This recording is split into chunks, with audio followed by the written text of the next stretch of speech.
मेरी बुद्धि रूपी जो कन्या है, इति मति रूप कल्पिता वितृष्णा। कोई तृष्णा नहीं है, विगता तृष्णा, उनकी सारी तृष्णाएं चली गई। एकदम शुद्ध बुद्ध उनकी बुद्धि है, एकदम बिल्कुल शुद्ध। उसने आज दिन तक कभी किसी को पसंद किया ही नहीं, कोई अच्छा लगा ही नहीं। तो वो जो मेरी कन्या है वो कन्या कुंवारी है, और मैं चाहता हूं कि आप उसका वर्ण करें, आप उसको स्वीकार करें। हमारी अवस्था तो देखो, अब हमारी अवस्था क्या है।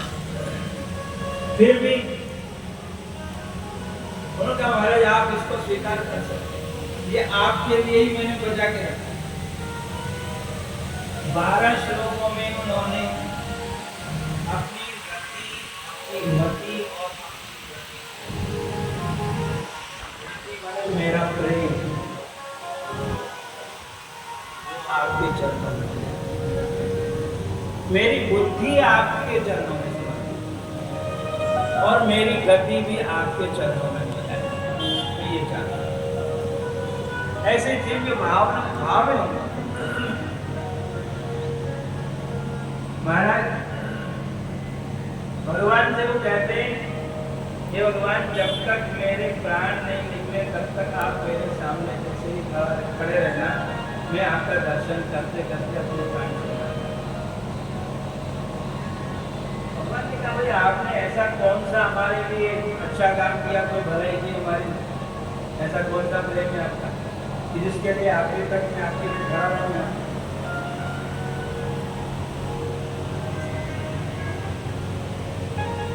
आपका एक महाराज, मैं आपका एकांतिक भक्त हूँ, एकांत में आपकी भक्ति करता हूँ। मैं किसी को दिखा करके माला नहीं करता, रखा से दिखा के नहीं करता, मैं अंदर से आपकी भक्ति करता हूँ। नहीं बेटा कुर्सी पे ही जाओ, आप जानते हैं।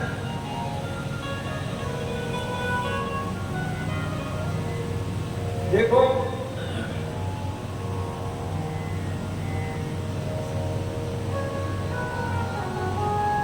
भगवान से किसी ने पूछा,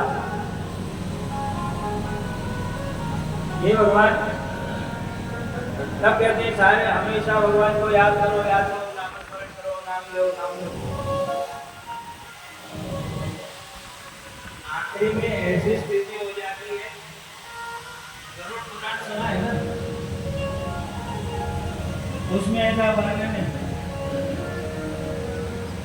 कि जब अंतिम समय आता है, अंतिम स्थिति होती है, तो उस समय में उस जीव को इतना कष्ट होता है। एक बिच्छू की काटने से जो कष्ट होता है ना, एक बिच्छू की काटने से जो कष्ट, जितना कष्ट होता है, उससे कई गुना अधिक, यानी 100 बिच्छू एक साथ डंक मार दे और उससे जो पीड़ा होती है, वैसी पीड़ा उस समय में जीव को होती है। ऐसा गरुड़ में कहा। तो उस बिचारे को कुछ शुद्ध बुद्धि ही नहीं रहती, तो क्या नाम लेवे, क्या याद करे, उसको ऐसी स्थिति नहीं रहती को भगवान का नाम लेता है। लेकिन कहा गया कि नामोच्चारण वर्जित मृत्यु नहीं होना चाहिए। बिना भगवान का नाम लिए हुए जो मर जाता है उसकी सदगति नहीं हो पाती।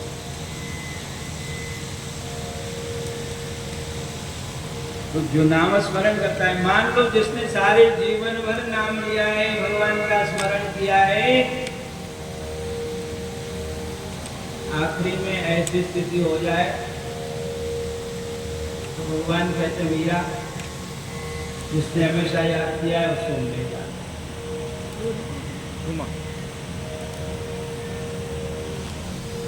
मैं उसको आखिर में याद करता।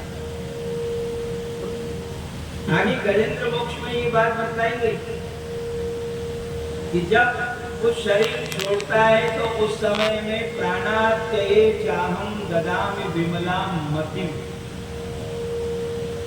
मैं उसको विमल मति देता हूं आखिरी में, मरने के टाइम। अब किसी किसी की स्थिति ऐसी हो जाती है कि जो किसी होश में ही नहीं है,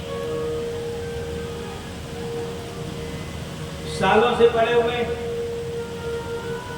ना आप काम करते हैं ना कान काम करता है, तो कुछ भी स्थिति में कोमा वाली स्थिति।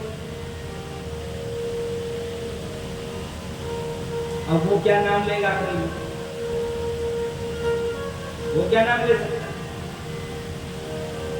लेकिन उससे पहले, उस स्थिति में जाने से पहले यदि वो नामस्मरण करता रहा है तो उसका आखिरी नामस्मरण हो ही। इसलिए हमेशा नाम लेने की बात है तो भगवान का नामस्मरण करते रहो। कभी ऐसी कंडीशन हो जाए कि आप बाद में कुछ नहीं कर सकते, आप खाली पड़े हुए, तो उसके पहले आपने जो नाम लिया है वो ही आपका अंतिम नारायण स्मरण, भगवान उसको मान लेते हैं, ऐसा शास्त्र है।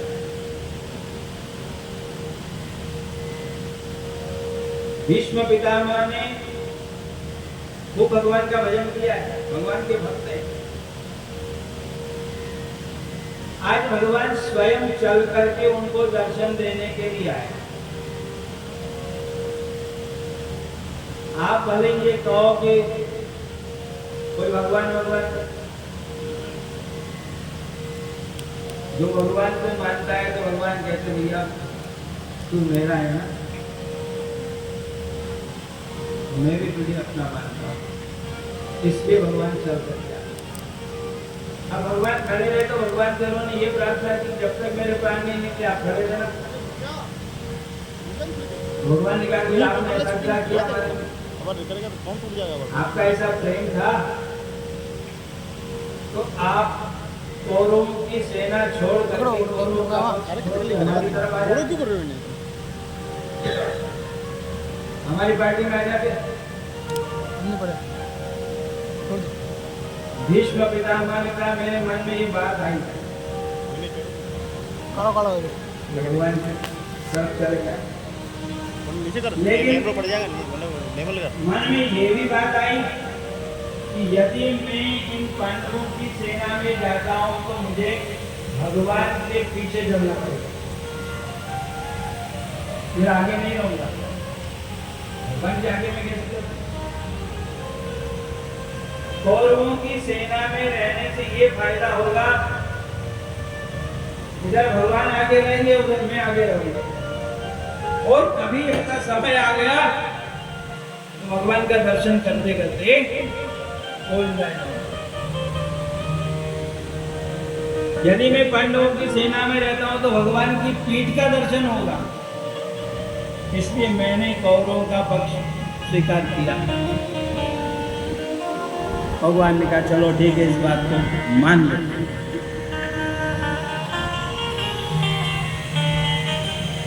आपने उस दिन क्या हुआ कि लड़ाई शुरू हो गई, कुछ दिन निकल गए और दुर्योधन ने जाकर के शंका की